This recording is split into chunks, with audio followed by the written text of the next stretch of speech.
तो प्रेमचंद जी का जीवनी जो है, इसका जीवन बहुत ही दयनीय स्थिति से अभावों में बीता है। अभाव मतलब कमी नहीं, और कमी में ही इनका जीवन जो है ना बीतना शुरू हुआ। तो इसके जीवनी के बारे में हम लोग हल्का जानकारी देखते हैं कि प्रेमचंद जी का जन्म 1880 में बनारस के लम्ही गांव में हुआ था। नहीं, इसका मूल नाम धनपत राय था और इन्होंने अभाव में ही जीवन यापन करते हुए भी बीए तक का पढ़ाई किए थे। कहाँ तक? बीए तक का पढ़ाई किए थे। और कहता है इनको जो है ना शिक्षा विभाग में फिर इसको नौकरी मिल गए, सरकारी नौकरी मिल गया शिक्षा विभाग में, पढ़ाई लिखाई के विभाग में। हाँ, लेकिन असहयोग आंदोलन उस टाइम में जो सक्रिय था, जैसे अभी लड़ाई हो रही है दो देशों के बीच, बम गोला गिर रहा है तो सक्रिय है, उसी तरह असहयोग आंदोलन महात्मा गांधी के द्वारा जो चलाए गए थे वह सक्रिय था, मतलब कि जोश में आ गया था। तो इनको लगा कि नौकरी करके हम क्या करेंगे, देश के लिए कुछ काम करेंगे तो मेरा नाम भी होगा। इन्होंने क्या किया, सरकारी नौकरी इस्तीफा दे दिया, त्याग पत्र दे दिया, रिजाइन दे दिया और लेखन कला में जुट गए, लिखने का काम करने लगा। क्या लिखता है, तो संपादक बन गए, है कि नहीं, न्यूज वगैरह छापने शुरू कर दिए। तो कहता है क्या, जब ये त्याग पत्र दिए और लेखन कार्य में अपने ज़िंदगी को समर्पित कर दिया और इस तरह से इनका देहांत, यह जो है 1936 में इसका देहावसान हुआ, ये दुनिया से चल बसे। इन्होंने बहुत सारी कहानियाँ, बहुत सारे उपन्यास लिखे और वह जो है ना कहानियों का संग्रह मानसरोवर नाम का एक कहानी संग्रह है, उसी में रखा गया है, जिसको 8 भागों में बांटा गया। वह 8 भाग क्या क्या था, सेवा सदन, प्रेमाश्रम, रंगभूमि, कायाकल्प, निर्मला, गबन, कर्मभूमि, गोदान, ये सभी प्रमुख रूप से उपन्यास थे, ठीक है कि नहीं। और इन्होंने पत्रिकाओं का संपादन का काम भी किया। कौन कौन पत्रिका का, तो हंस का, जागरण का और माधुरी का।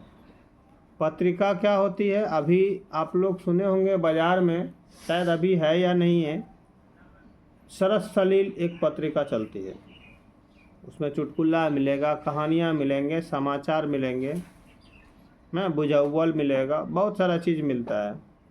तो वह जो है ना इसी प्रकार से पत्रिका का जो है ना इन्होंने काम किया है, संपादन का काम किया है। कथा साहित्य के अतिरिक्त प्रेमचंद ने निबंध एवं अन्य प्रकार के गद्य लेखन की भी प्रचुर मात्रा में किया। कथा साहित्य के साथ साथ गद्य लेखन, एक होता है पद्य लेखन, एक होता है गद्य लेखन। पद्य लेखन का मतलब होता है कविताएं, गद्य लेखन का मतलब हुआ कहानियाँ। इन्होंने उसके साथ साथ बहुत सारे कहानियों को भी लिखे हैं। प्रेमचंद जी साहित्य को सामाजिक परिवर्तन का सशक्त माध्यम मानते थे। प्रेमचंद जी यह मानते थे कि हम कहानी के जरिए लिख के लोगों में, समाजों में परिवर्तन ला सकते हैं। क्या ला सकते हैं, परिवर्तन ला सकते हैं समाज में। किसके जरिए, कहानी के जरिए, कि हम कहानी लिखेंगे, उस कहानी को लोग पढ़ेगा तो उसमें क्या होगा, परिवर्तन आएगा। जैसे इनकी एक कहानी है त्रिया चरित्र, हाँ, जो उसका नाम अबोध बालक के नाम से था, उसमें दिखाया गया है कि किस प्रकार परिवार में पति पत्नी को रहना चाहिए, माँ बेटे को रहना चाहिए, है कि नहीं। भाई बहन का रिश्ता क्या होता है, सौतेली माँ अगर है तो वो अपने बेटे से किस प्रकार का सलूक करता है, और उसका बेटा को जो है अपने माँ के साथ कैसा सलूक करना चाहिए, उसको देखने के बाद लोग रोमांच हो जाते हैं, रोने रोने को हो जाते हैं। क्यों? इतनी दर्द भरी कहानी है। अब जब उसको देख करके रोने रोने टाइप का हो जाएगा तो स्वाभाविक हृदय परिवर्तन होगा कि नहीं, हमको अपने भाई के साथ ऐसा प्रयोग नहीं करना चाहिए, हमको अपने बहन के साथ ऐसा प्रयोग नहीं करना चाहिए, हमें अपने माँ के साथ ऐसा प्रयोग नहीं करना चाहिए।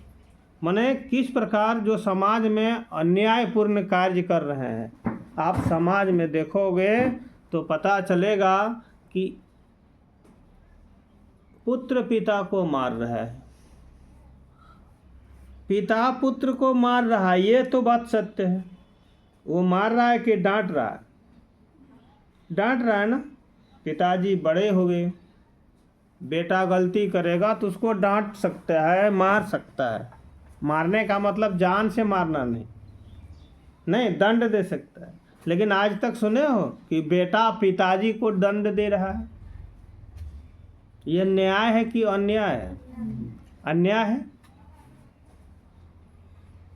ये ऐसा नहीं होना चाहिए। तो जो देखेगा, उसकी कहानियों को पढ़ेगा, जानेंगे, तो ऑटोमेटिक हृदय परिवर्तन आएगा और लोग परिवर्तित हो जाएंगे, अन्याय करने से परिवर्तित हो जाएंगे, न्याय पर उतर जाएंगे। तो किसने कहा? यहाँ पर प्रेमचंद जी कहते हैं कि हमारी कहानियों को पढ़ करके लोग परिवर्तन कर सकते हैं, बदल सकते हैं। ऐसा हमने कहानी लिखा। तो यहाँ क्या कहता है इन्होंने कि हमारी कहानियों से सामाजिक परिवर्तन आ सकता है, समाज में बदलाव आ सकता है। ठीक है, ऐसे कहानियों को इन्होंने लिखते हैं। उन्होंने जिस गांव और शहर के परिवेश को देखा और जिया, उसकी अभिव्यक्ति उनके कथा साहित्य में मिलती है। उन्होंने जिस गांव को देखा, जहां पर गए, जिस शहर को देखा, जिस शहर को गए, तो यूं ही खाली गए और आए नहीं, वहाँ के रंग रूप स्वभाव आचार विचार, वहाँ की स्थिति को इन्होंने पकड़ा कि यहाँ क्या चल रहा है, क्या अच्छाई है, क्या खराबी है, और उसको जो है इन्होंने क्या किया, कहानी बना दिया। जिस गांव में जैसे सपोज दैट गोड्डा गए हैं तो गोड्डा के बारे में नहीं लिखते हैं, शहर का नाम कुछ और दे दिया। वहाँ पर लोग को देखा तो उसका नाम कुछ और था, तो अपने कहानी में नाम और दे दिया और उसको बना के अच्छी तरह से सजा के और कहानी बना दिया। अब उनकी कहानी को जो लोग पढ़ता है तो अपने आप में परिवर्तन लाता है कि ऐसा गलत है, ऐसा नहीं करना चाहिए, ऐसा करना चाहिए। ये तो अच्छा खासा आदमी नहीं। उन्होंने किसानों, मजदूरों, दयनीय स्थिति, किसानों की दयनीय स्थिति माने किसान तो है, फसल का उत्पादन करते हैं, लेकिन किस तरह परिस्थिति में बसते हुए अपने जीवन यापन कर रहे हैं, वो स्थिति को जाहिर किया है। मजदूरों की स्थिति को जाहिर किया है अपनी कहानियों में। दलितों की स्थिति, शोषण का वर्णन किया है। दलित जो छोटे निम्न जाति वर्ग के लोग हैं, उसके साथ जो शोषण किया जा रहा है समाज में, उनका वर्णन किए हैं। समाज में स्त्रियों की दुर्दशा, स्वाधीनता माने क्या हुआ, गुलामी। स्वाधीनता मतलब आज़ादी के बारे में, कि बहुत सारे महिलाएं ऐसी हैं जो स्वतंत्र नहीं हैं, आज़ाद नहीं हैं, उनके बारे में वर्णन किया है। और इन्होंने जो है इस प्रकार से पशु पक्षियों के बारे में, जानवरों के बारे में, अर्थात अपनी कहानियों के माध्यम से इन्होंने क्या किया, सामाजिक परिवर्तन लाने का प्रयास किया।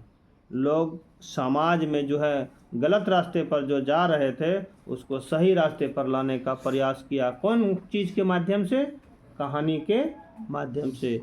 कुल मिला के अगर निष्कर्ष के रूप में देखा जाए तो प्रेमचंद्र एक सबसे अच्छे कथाकार हैं, कहानीकार हैं, उपन्यासकार हैं, जिन्होंने अपने कहानियों के माध्यम से, कथाओं के माध्यम से, उपन्यास के माध्यम से समाज में परिवर्तन लाने का काम करते हैं। ठीक है, तो ये था आपका कौन चीज़, प्रेमचंद जी की जीवनी।